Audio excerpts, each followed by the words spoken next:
Voter তালিকা থেকে বাদ পড়লো প্রায় 63.5 লক্ষ মানুষের নাম। প্রতিবাদে আবার সেই ধর্মতলার মেট্রো চ্যানেলের ধর্নায় বসলেন বাংলার মুখ্যমন্ত্রী মমতা বন্দ্যোপাধ্যায়। গত শনিবার প্রকাশিত চূড়ান্ত তালিকা থেকে দেখা যাচ্ছে পশ্চিমবঙ্গ থেকে 63,66,952 জনের নাম বাদ পড়েছে।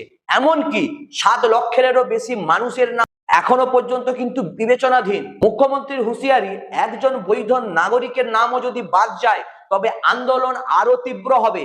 অভিষেক বন্দ্যোপাধ্যায় স্পষ্ট জানিয়েছেন, দরকার হলে 1 লক্ষ লোক নিয়ে গিয়ে দিল্লির নির্বাচন কমিশন ঘেরাও করা হবে। অন্যদিকে বিজেপি বিষয়টিকে কটাক্ষ করে বলছে, মুখ্যমন্ত্রী এখন থেকেই বিরোধী দলনেত্রী হওয়ার প্র্যাকটিস করছেন। শুধুমাত্র তৃণমূল কংগ্রেসই নয়, রাতভর ধরে বামেরাও কিন্তু সিইও অফিসের সামনে বিক্ষোভ দেখিয়েছে। 2026-এর ভোটের আগে এই ভোটার তালিকা ঘিরে কি উত্তাল হতে পারে বঙ্গ রাজনীতি? আপনার মতামত কমেন্ট সেকশনে অবশ্যই জানান। আরো আপডেট পেতে লাইক, কমেন্ট এবং সাবস্ক্রাইব করুন।